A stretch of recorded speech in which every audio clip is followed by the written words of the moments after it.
Oui, on a vite arrêté. C'est pas possible. Quoi? D'accord. Non, non, je pense que c'était un micro qui était ouvert et donc, du coup, Ah, d'accord, c'était un micro. voilà, Voilà, je n'ai pas pour vous longtemps continuer. terminé cette partie. Et après, on fait une pause, discussion et tout.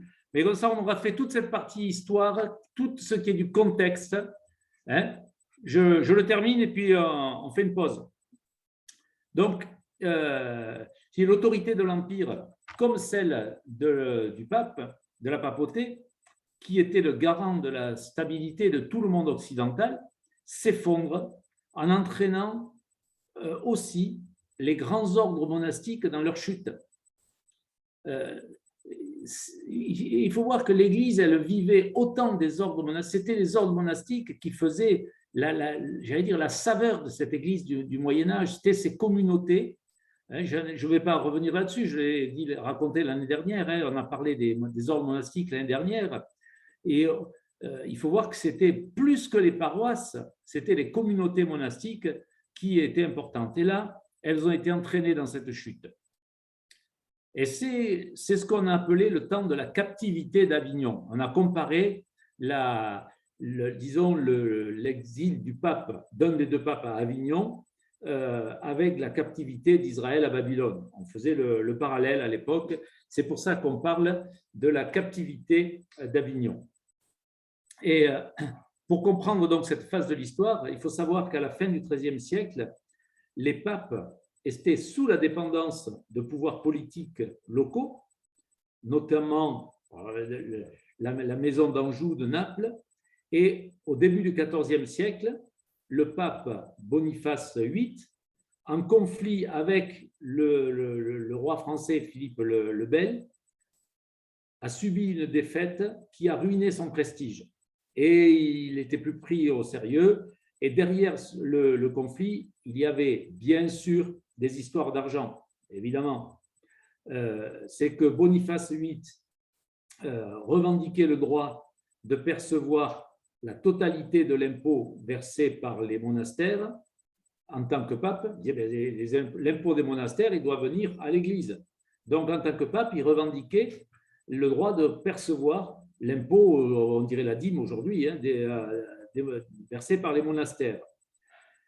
Et les monastères et le clergé, parce que c'était voilà, c'est-à-dire les églises qui étaient dans les monastères et celles qui étaient hors des monastères devaient payer cette somme au pape et qui ne voulait pas la partager avec l'empereur.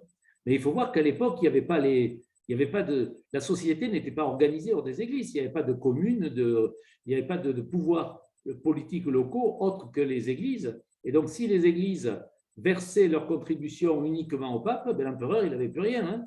Voilà. Et du coup, les chefs politiques commençaient à s'exciter contre le pape.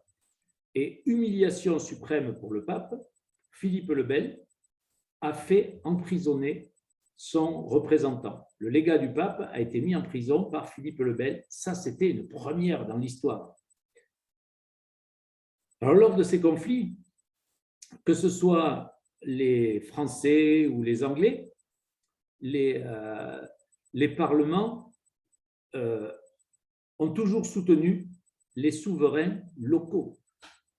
À la fois que l'Église était internationale, c'est-à-dire internationale, correspondait à l'Empire.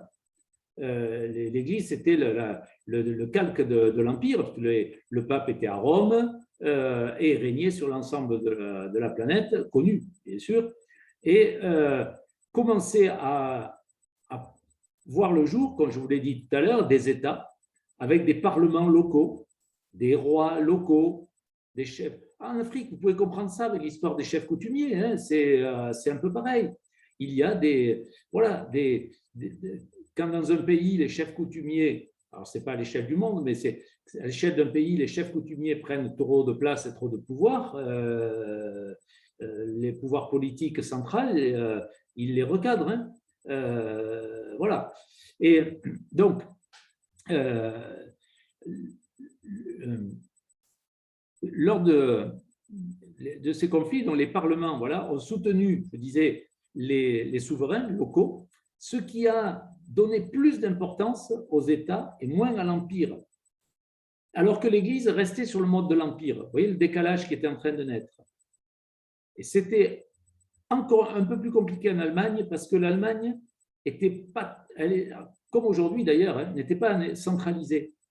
Et c'était, on aurait pu dire, c'était des sultans un peu partout, si on était au Maroc, ou si on était en Afrique, des chefs coutumiers. Et il y avait, le pouvoir central était très faible. Et l'Allemagne est restée, c'est étonnant, elle est restée un pays à plusieurs États, même si c'est longtemps après. Et donc, on assiste là à un bouleversement total de la société, où le système féodal, qui était fondé sur l'Empire, lui aussi, s'effondre pour donner naissance aux nations. Et c'est là qu'en Europe est née l'idée de nation. L'idée de nation n'existait pas avant. C'est quelque chose de radicalement nouveau. Et il est vraiment important de comprendre ça pour comprendre la réforme. Alors, je vous passe les détails de tous ces conflits. Il y a des livres qui en parlent. Vous pouvez trouver sur Internet des choses aussi, j'ai vérifié. Tous ces conflits qui… mon téléphone, j'ai oublié d'enlever le son, excusez-moi, je l'enlève. Voilà. Il n'avait pas sonné depuis tout à l'heure, c'était un miracle, mais voilà, il a sonné maintenant.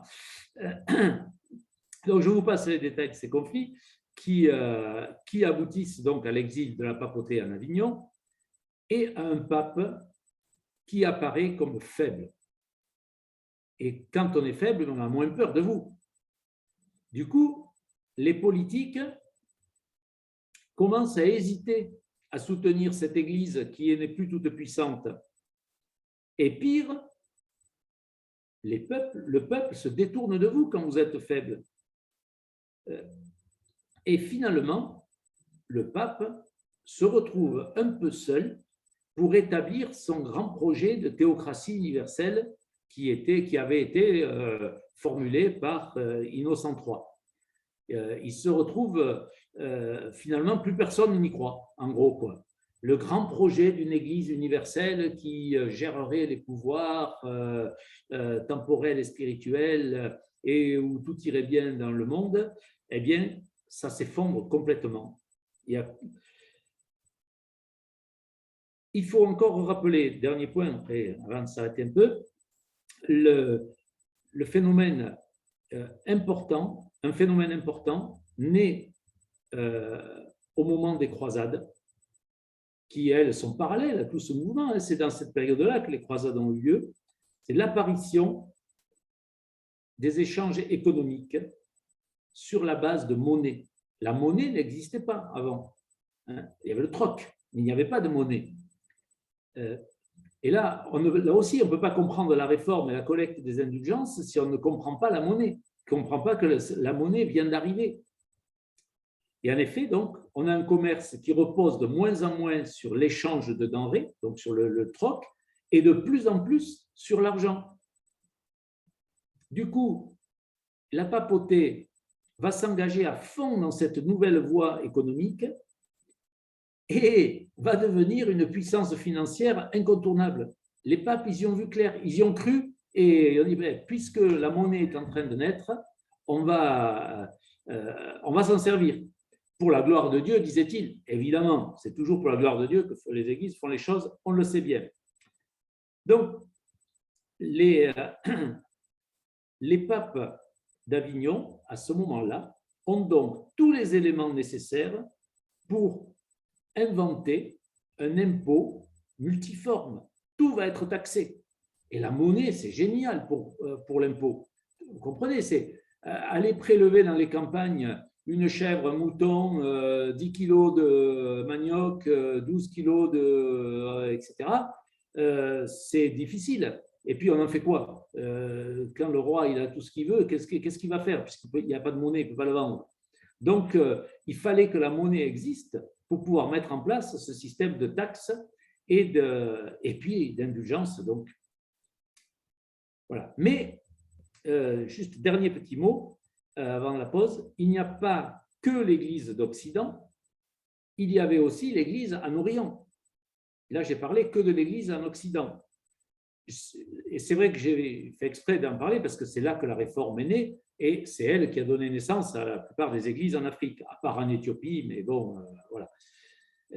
Et à l'époque, on ne peut pas, l'ignorer, l'Orient quand même, hein, même si voilà, encore une fois, si cette partie de l'Église a eu moins d'influence sur ce que nous connaissons de cette Église. Donc en Orient, en 1453, donc au milieu du XVe siècle, il faut se rappeler juste une date, c'est que les Turcs ont pris Constantinople. Les Turcs, c'est les musulmans, et qui ont pris Constantinople avec là où régnait un des patriarches, qui ont pris donc la basilique Sainte-Sophie, qui a été transformée en mosquée, qui aujourd'hui, donc vous le savez, est un musée que Erdogan va transformer en mosquée, enfin bref, qui fait l'objet toujours de conflits, symboliquement. Les Turcs ont aussi pris tout le tour de la mer Noire, ainsi que les Balkans. Le seul pays qui résiste est la Russie, et qui pendant 5 siècles, donc, va être la gardienne de l'orthodoxie, la gardienne de l'Église d'Orient, qui se sera faite laminer partout, sauf en Russie. Et du coup, la Russie se proclame le nouvel Israël. Et vous voyez, je fais une parenthèse là, parce que ça n'est pas sans parenté, ça, avec ce que on vit aujourd'hui avec Poutine. Je viens de lire un article qui est paru dans la revue Études théologiques et religieuses, ETR, la revue de la faculté de Montpellier, qui parle de la théologie et de la philosophie de Poutine. Eh bien, il rattache la philosophie et la théologie de Poutine à cette idée du nouvel Israël que la Russie a pensé qu'elle allait devenir, puisqu'elle était la gardienne de l'Église qui avait été laminée par les musulmans partout ailleurs. Donc, vous voyez que on n'est pas encore à la réforme, mais on a déjà des sujets qui touchent notre situation aujourd'hui. Voilà, je ne vais pas m'étendre sur l'Église d'Orient, parce que c'est pas notre... et j'en aurais peut-être même pas parlé s'il n'y avait pas eu... si on n'avait pas Poutine qui s'en sert. Petit moment de questions et de pose des questions, parce que je vois que ça fait 1h15 que je parle tout seul. Vous vous rendez compte? C'est terrible, hein? J'espère que vous n'en avez pas trop marre.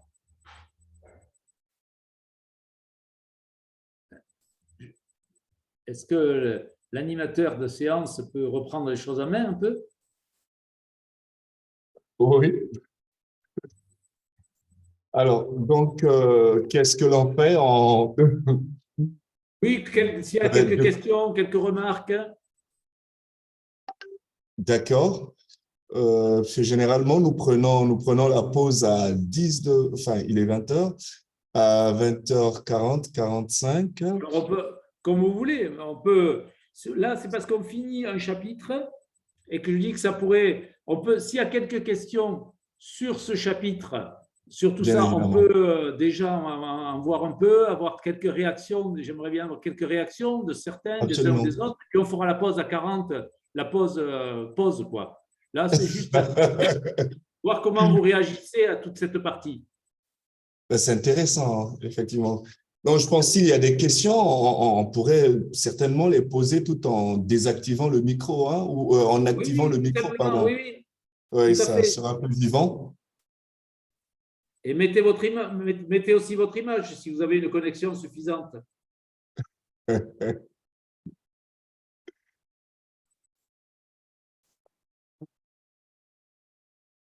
Je vois dans le chat s'il y a des questions. Questions ou remarques? Oui, en effet. Je sais que ce n'est pas l'histoire de vos pays et que ce n'est pas l'histoire qui, voilà, qui vous intéresse peut-être le plus, mais Bonsoir, pasteur Jean-Luc, hein, bonsoir à tout le monde. Bonsoir, c'est Jean-Marie. Moi, j'ai réagi pour dire vraiment, c'est fascinant ce parcours que vous nous présentez. Vraiment, vraiment, ça nous ouvre encore davantage pour comprendre un peu le contexte de l'émergence de la réforme. Moi, particulièrement, je suis trop fasciné par le parcours que vous venez de dire, de partager avec nous déjà. Merci. Mais il n'y a pas de quoi, et ça me fait plaisir d'entendre ta voix. Tu vois, j'ai pas vu qui prenait la parole, mais je t'ai reconnu à la voix, malgré l'ordinateur qui peut-être déforme un peu. Donc, c'est que je ne t'ai pas encore oublié. Voilà. Mais c'est vrai que moi-même, en préparant ça, je me suis replongé là-dedans. Je me suis dit, mais c'est incroyable. On était dans un monde en Europe à ce moment-là, mais complètement fou, quoi. Alors, et ça a duré. Non, c'est très intéressant ce parcours historique. C'est très intéressant. Vous aviez mentionné quelque chose, si je me permets, qui a attiré mon attention. C'est vrai que je ne faisais pas attention et je voyais cela dans les images, la peinture et tout. Mais jusqu'aujourd'hui, je n'arrive pas à faire le lien théologique et puis historique. Vous aviez mentionné il n'y a pas longtemps que les prédications, bon, du moins, mais c'est ça, les prédications se faisaient dans les cimetières, pas dans les places publiques. Pas toutes les prédications, hein. Les prédications de John Ball, c'est-à-dire en Angleterre, c'est là qu'il pouvait réunir, que les gens se réunissaient hors des églises, justement. Que lui, il prêchait pas, il ne voulait pas dans les églises. C'était un prédicateur. Alors, il était prédicateur ambulant, c'est ça? Voilà, c'était un prédicateur ambulant, et quand il arrivait dans un village, eh bien, les gens se réunissaient au cimetière. Et c'est intéressant parce que ça montre que, et c'est intéressant là pour vous qui êtes la plupart d'entre vous africains, la frontière entre la mort, entre la vie et la mort, n'était pas du tout en Europe ce qu'elle est aujourd'hui. Elle était beaucoup plus proche de ce qu'elle est aujourd'hui, de ce qu'elle est en Afrique. C'est-à-dire que la frontière entre la vie et la mort, entre les vivants et les morts, n'est pas une frontière étanche. Et donc, on vivait aussi dans le cimetière. On n'avait pas peur d'aller vivre dans et John Ball, effectivement, lui, quand il arrivait dans une ville, Paul, il allait dans les synagogues, et bien, John Ball, lui, il allait dans les cimetières. Et les gens y venaient. D'accord, c'est plus clair. Je ne vous conseille pas de le faire aujourd'hui, vous n'auriez peut-être pas la foule qui viendrait vous écouter. Il y a un cimetière juste à côté, un cimetière européen juste à côté de je ne sais pas si tu aurais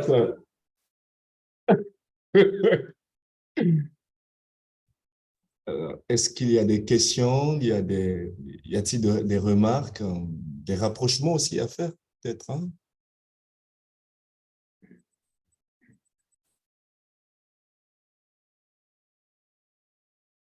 Oh, mais sinon, on va continuer. Ah oui, je pense. Alors, on va continuer maintenant. Hop, les tentatives. Là, on est dans les précurseurs toujours. Alors, l'année dernière, j'avais un peu évoqué ces personnages dont je vais parler, mais très rapidement. Cette année, je vais m'étendre un peu plus, sans trop, parce qu'il faut pas. On pourrait faire. Il y a des thèses qui ont été faites sur chacun d'entre eux, hein, et des livres qui ont été écrits sur chacun d'entre eux. Mais je vais maintenant on va regarder la vie et la prédication d'un certain nombre de réformateurs, de pré-réformateurs. Alors, dans cette situation donc catastrophique de l'Europe, il y a eu plusieurs tentatives de réforme. De réforme institutionnelle, j'entends, hein. Mais aucune voix ne semble assez puissante de tous ceux qui s'expriment, aucune voix ne semble assez puissante pour que ça amorce un véritable changement. C'est surtout, il y a quand même des bonnes choses en France, il faut le dire, par rapport aux autres pays d'Europe, c'est surtout à l'Université de Paris que germe les idées de réforme de l'Église. C'est dans les intellectuels à l'Université de Paris qui ont commencé à se dire « Attends, on ne peut pas laisser faire ça. L'Europe part vraiment dans tous les sens. Il faut qu'on… Deux papes qui se disputent, on ne sait plus qui il faut croire. L'Église est déchirée. » Et donc, 3 pistes sont envisagées par l'Université de Paris. La convocation d'un concile général, on convoque tout le monde et on met tout à plat, ou bien l'arbitrage, il faut qu'on trouve quelqu'un capable d'arbitrer, et qui arbitrerait entre ces factions, ou bien on demande aux 2 papes de démissionner et on en élit un, et on verra bien lequel sera élu. Mais on en élit qu'un. Les 2 démissionnent, on fait des élections et on verra bien. On y a pensé souvent en politique, à ça. Mais vous savez qu'il y a peu de nos politiques qui aiment se prêter à ce genre de jeu parce qu'ils ont toujours peur d'être le dindon de la farce. Et donc, c'est rare que les 2 le veuillent. Mais donc, la situation, la solution choisie, ça a été la convocation d'un concile général. Et donc, les cardinaux des 2 papes ont convoqué un concile en Italie, mais pas à Rome, à Pise, en 1409, donc début du XVe siècle. Et il a suivi les indications des Français, c'est-à-dire qu'il a déposé les 2 papes en fonction, qui étaient Grégoire XII et Benoît XIII. Les 2 ont été démis de leur fonction et ils ont choisi un vieux pacifique, Alexandre V. Franchement, vraiment, ils ont géré ça à l'africaine, un peu. Les 2 jeunes qui se disputent, on vous pousse de côté, vous êtes bien gentils. Voilà, on vous laisse quelques honneurs, mais vous mettez en veilleuse et on prend le vieux, sage, pacifique, qu'on remet à la tête. Mais le problème, c'est que les 2 plus jeunes n'ont pas reconnu cette élection. Et vous voyez que ce n'est pas nouveau qu'on ne reconnaît pas les élections aussi quand elles nous sont défavorables. C'est vieux comme le monde, je dirais. Ils n'ont pas reconnu cette élection, si bien que la situation était pire qu'avant. C'est-à-dire qu'au lieu d'avoir 2 papes, eh bien on en avait 3. Vous voyez, puisque les 2 qui ont été démissionnés ont dit ben non, finalement on ne part pas.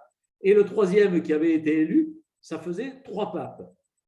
Alors, le premier pape, puisque en Europe, maintenant on avait des nations. De plus en plus, avec le temps qui passait, les nations étaient apparues en Europe.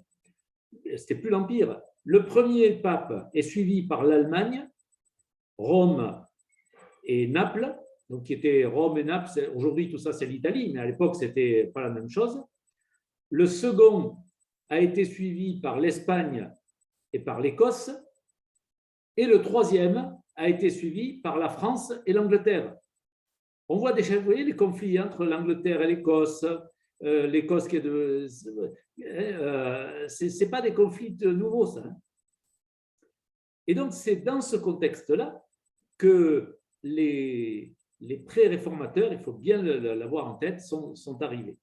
Alors, je reviens un peu en arrière dans l'histoire pour parler du premier pré-réformateur qui était Pierre Valdo.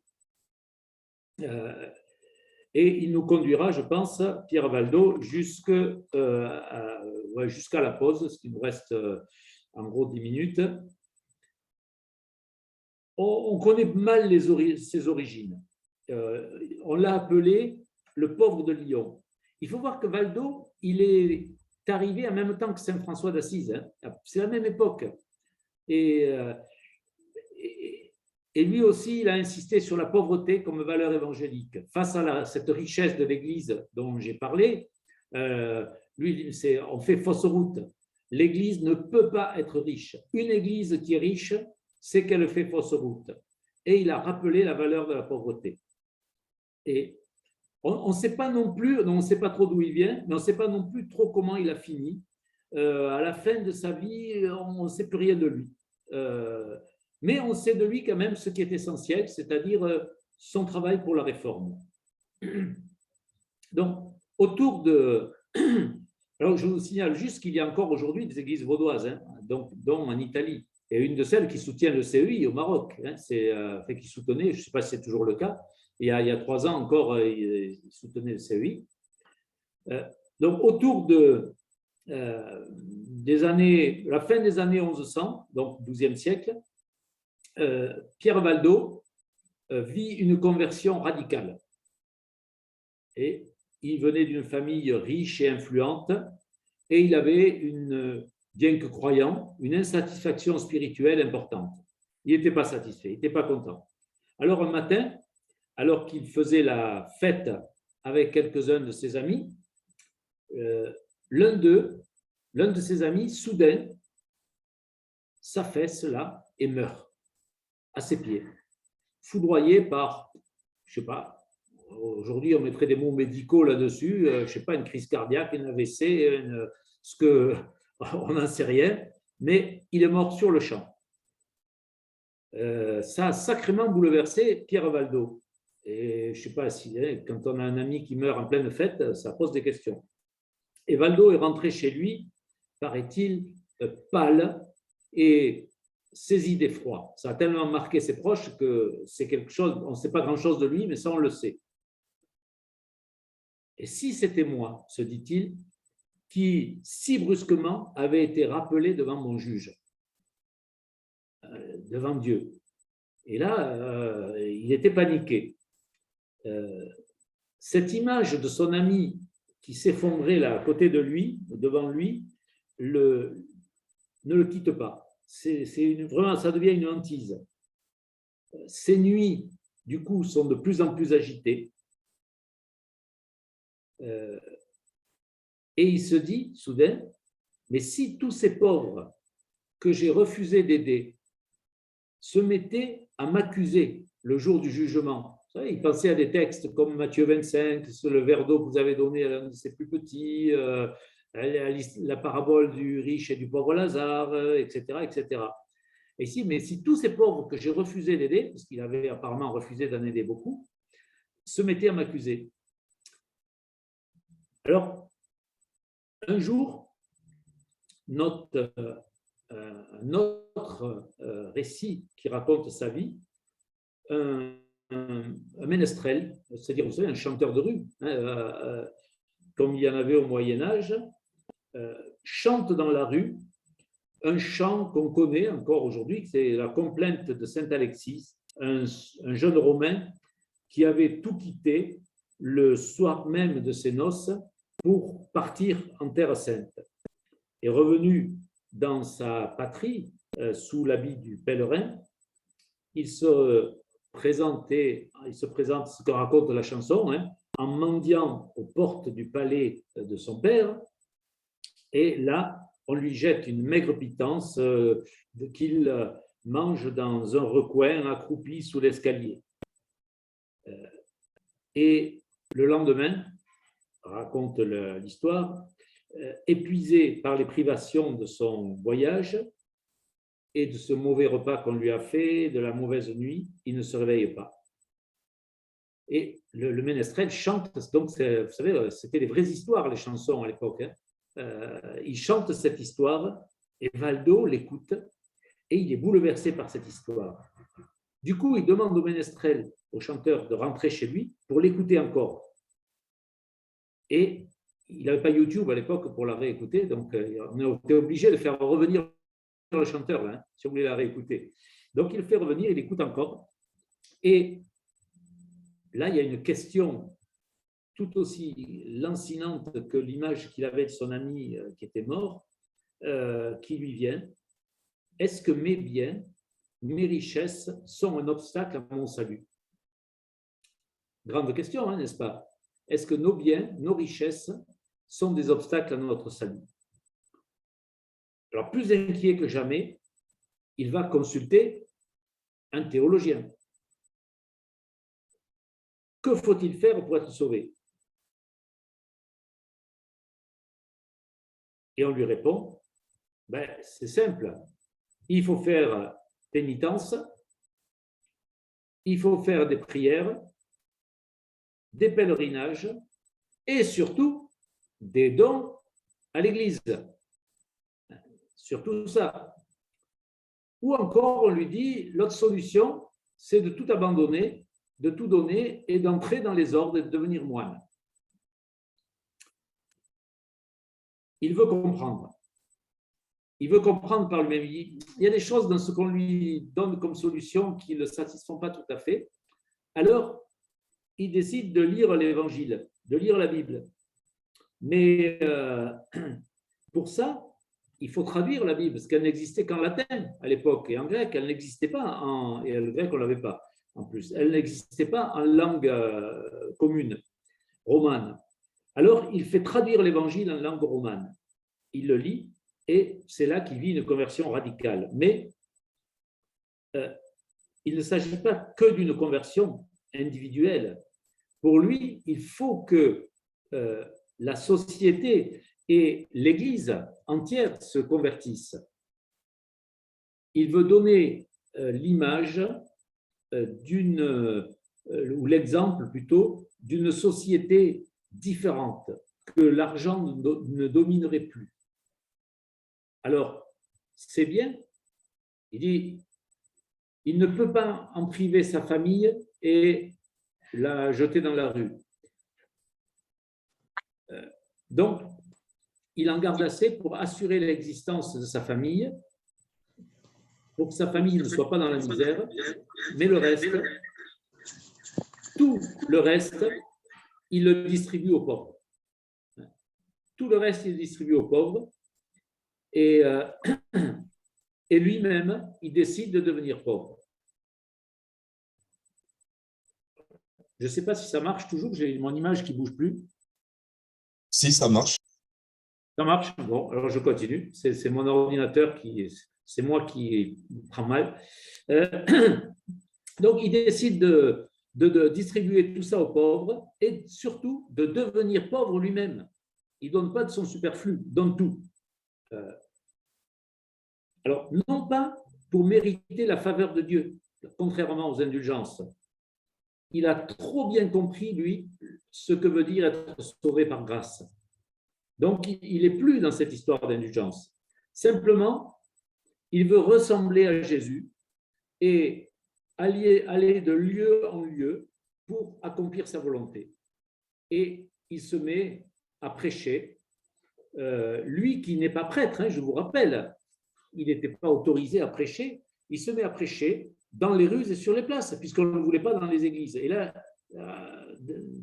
au XIIe siècle, dans les vallées vaudoises, donc Lyon et dans la région lyonnaise, c'était pas dans les cimetières là qu'on prêchait, c'était dans les rues et sur les places, un peu partout. Et on l'écoute. Il est écouté. Pierre Valdo n'est pas un révolté, ce n'est pas un révolutionnaire. Il ne part pas en guerre contre les pouvoirs politiques. Tout simplement, il redit l'Évangile et il le vit. Alors, eh bien, on se regroupe autour de lui, une petite communauté naît. On les appelle les pauvres en esprit, puisqu'ils faisaient souvent référence à ce texte des Béatitudes.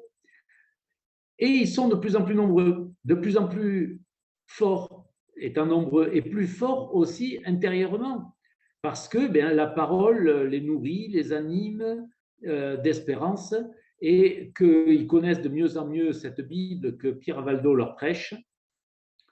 Et Pierre Valdo, il se dit, mais ça, ce message, on ne peut pas le garder pour nous, notre petit groupe, là, il faut qu'on l'étende à d'autres. Et il les envoie par deux, vêtus comme des moines, vous savez, le vêtement de bure là, des moines, et des sandales aux pieds, exactement comme Jésus dit qu'il faut le faire dans l'Évangile, et sans argent.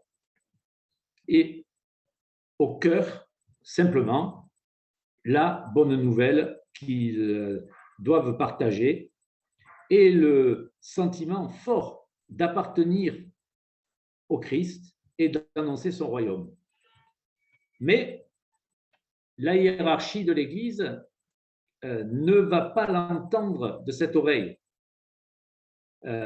Évidemment, que viendrait faire dans l'Église cette prédication sauvage de laïcs, de gens qui n'ont pas fait d'études, ils n'ont pas étudié dans les écoles. Comment pourraient-ils expliquer la Bible?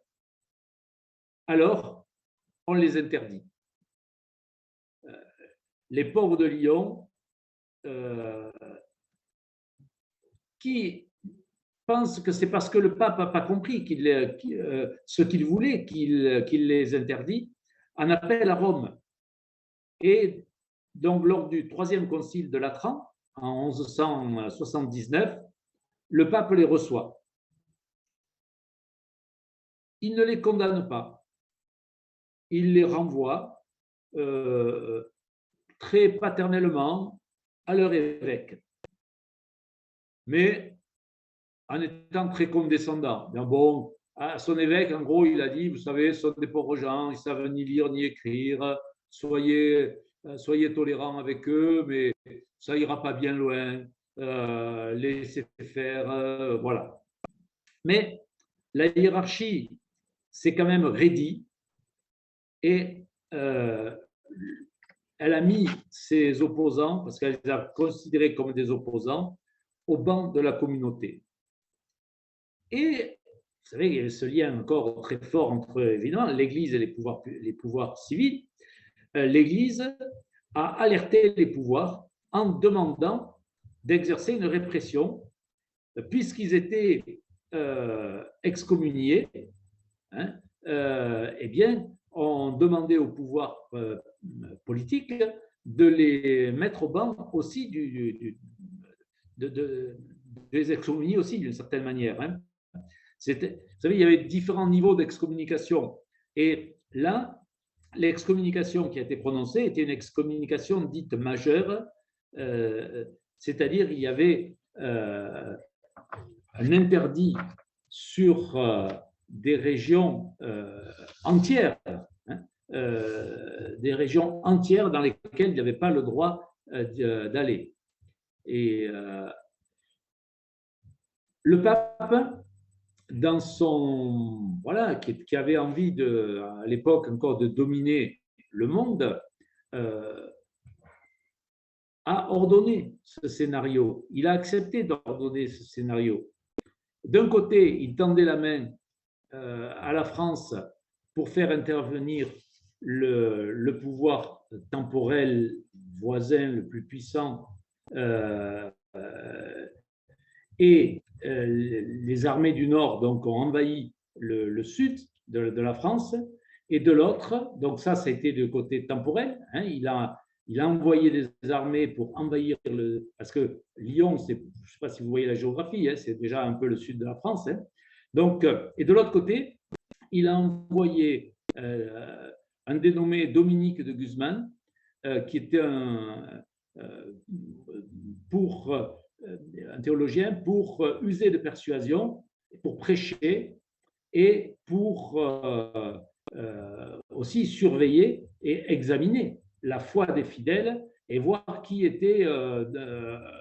il fallait ramener dans le droit chemin ou pas. Et du coup, c'est là que ça a mal tourné. Les frères prêcheurs, donc, qui sont venus pour apporter recadrer les choses, les ont condamnés, sont devenus inquisiteurs, et le